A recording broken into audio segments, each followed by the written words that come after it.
Happy Sabbath, everybody. Good, good. Okay, I'll give it just a few more seconds as people are coming in.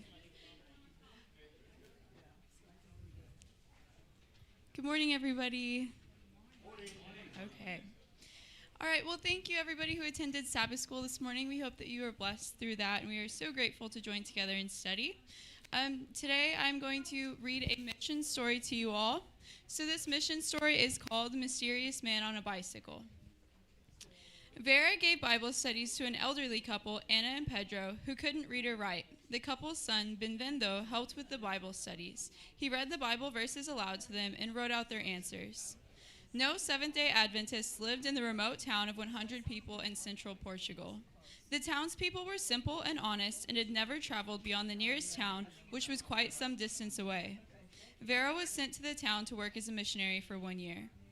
Anna and Pedro were well over 70 years of age, but something about them caught Vera's eye. When the Bible study examined the Sabbath, Anna readily accepted the biblical teaching that the Sabbath is on the seventh day of the week. Yes, I know that's true, she said.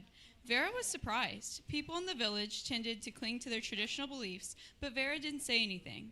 A week later, the Bible study turned to the topic of clean and unclean meat in Leviticus 11. Yes, I know that's true also, Anna said. Vera's surprise grew, and she couldn't remain silent. How do you know that's true, she asked. Anna explained that more than 60 years earlier, when she was a young girl, a man had arrived in her town on his bicycle on a Sabbath afternoon. The visitor had made his way to the town's central square and preached to whoever would listen. Among those who listened was Anna's father. He listened and went home afterwards to look in his own Bible to see if what the man had spoken was true. Unlike his daughter, he had learned how to read. The man on the bicycle came Sabbath after Sabbath. Anna's father listened every week and compared what he heard with what the Bible said. He saw that the man preached only Bible truths. He told young Anna many times, "Now, the seventh day is the Sabbath, and you know we shouldn't eat unclean meat." Vera was amazed to hear about the Adventist preacher. Because of his preaching many decades earlier, she didn't need to convince Anna about anything from the Bible. Anna knew that what she was hearing was the truth because she had heard that same truth from her father. The Bible studies with Vera simply confirmed her father's words. Vera was humbled by the experience. She felt like Jesus was telling her, the saying is true, one sows and another reaps. I sent you to reap that for which you have not labored. Others have labored, and you have entered into their labors. That is from John chapter 4, verse 37 and 38. Vera got to see Anna and Pedro baptized because of the sermons preached by an unknown man many years earlier. The couple's son was also baptized. Vera has never forgotten Anna and Pedro. Those Bible studies took place at the beginning of her work as a missionary, and the experience strengthened her faith. Wherever she works as a missionary, she is not worried about whether she sees immediate results. Her job is to sow the seed and to trust the results to God. I look forward to meeting the man on the bicycle in heaven, Vera says. I will tell him, look, the work that you did was not in vain. See these people who were baptized because of you. Education, including Bible studies in unreached town, is a major way that the Seventh-day Adventist Church shares the good news about Jesus' soon coming in Portugal. Part of this quarter's 13th Sabbath offering, which will be collected next Sabbath, will expand Adventist education by opening an elementary school in Portugal. Thank you for planning a generous offering. If you'll bow your heads in prayer with me. Dear Heavenly Father, Lord, thank you so much for today, for another day of life, Lord, for bringing us all here together to safely worship you, to choose to be able to do that, Lord. I just ask that you bless all of us today, that you can keep us safe throughout this service, Lord, and that we can find you in the words that we'll hear today, Lord, and in each other. Please allow us to be lights for you throughout the rest of the week. Thank you so much for all you do for us. It's in your Son's holy name I pray. Amen.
Hello and happy Sabbath. Psalms 122, verse 1 says, I was glad when they said to me, let us go to the house of the Lord. With those words, I would like to welcome everyone to College Station. I'm going to share with you the announcements. We are going to be having potluck, so please stay with us. We're going to be celebrating Father's Day.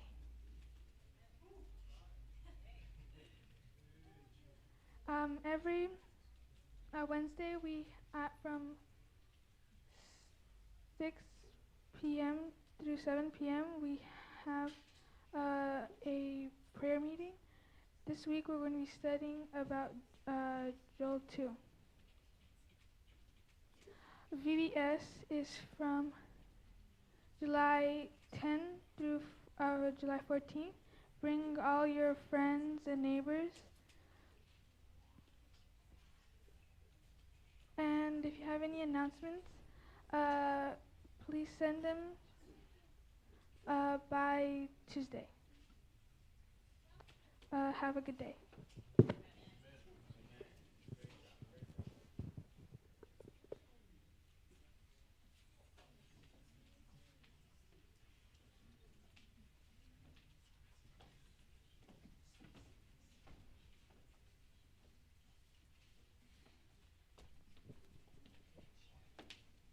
Happy Sabbath, church.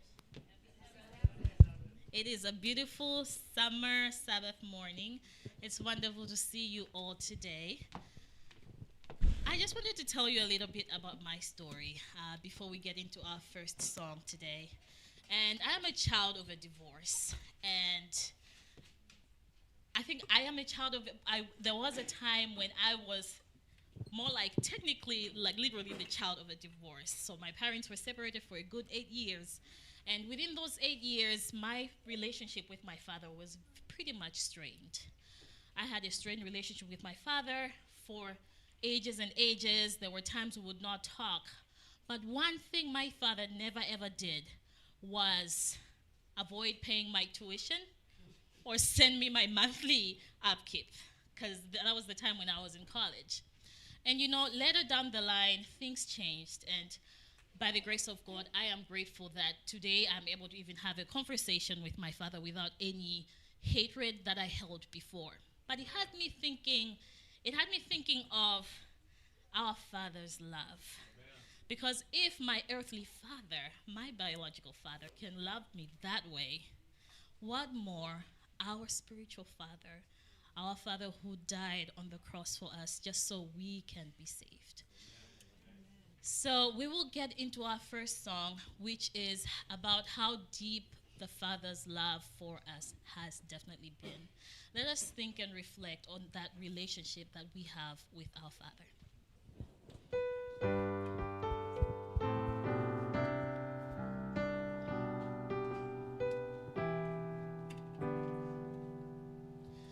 How deep the Father's love for us, how vast beyond all measure, that He should give His only Son to make a wretch His treasure.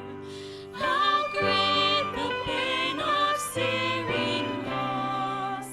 The Father turns His face away, as wounds which mar the chosen one bring many sons to glory. Behold the man upon the cross, my sin upon His shoulders. Ashamed, I hear my mocking voice call out among the scoffers.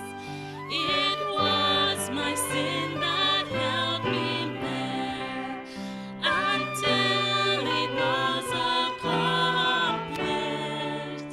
His dying breath has brought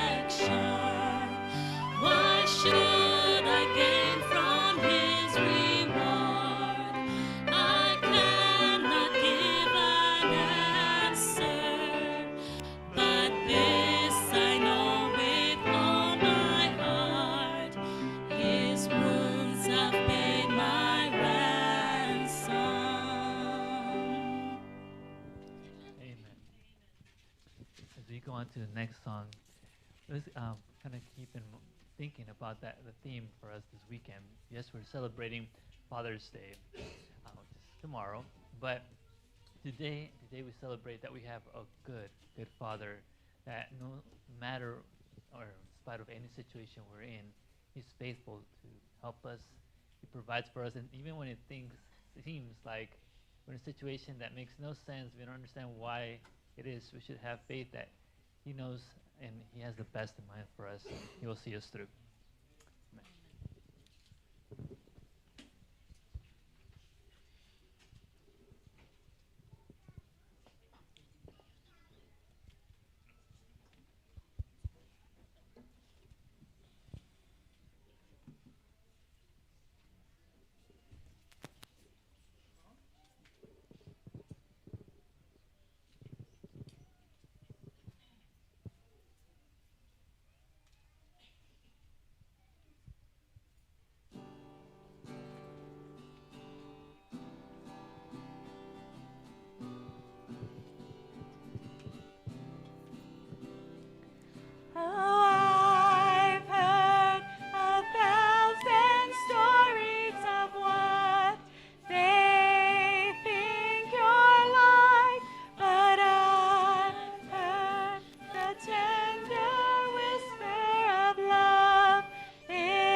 Pleased and that I'm never alone.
Thank you so much for joining us for our opening song. I invite you to stand as we sing A Child of the King and reflect, no matter how wonderful our earthly fathers are, that we are all children of the King.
it's nice to see us already. I love Sabbath. I look forward to Sabbath all the time.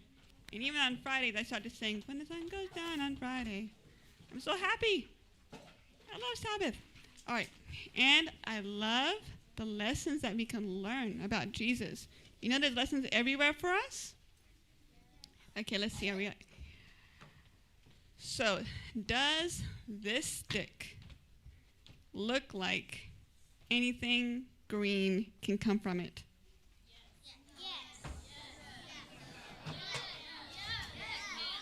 Okay, y'all think it's a trick. No, it looks dead, right? Like it's dry. Right? You see? You hear that? It just broke. Right? It's a dead stick. Right? Nothing can go with it. Let me see. Can y'all forward the slide? So we have, while the AV's forwarding the slide in the PowerPoint, we had milkweed. We had some monarch caterpillars, and we bought some milkweed, and then afterwards I didn't know what to do with it, so I kept it. And then we got new milkweed. We got new more monarch caterpillars because we had the milkweed. Because monarch caterpillars only lay their eggs on milkweed because that's the only thing the caterpillars can eat. But man, you know the story, The Hungry Caterpillar? Yeah, those are very hungry caterpillars. And they ate the milkweed. And so finally I made like a proper butterfly garden, and I planted the milkweed. And so if you see that picture, and you can see like the stem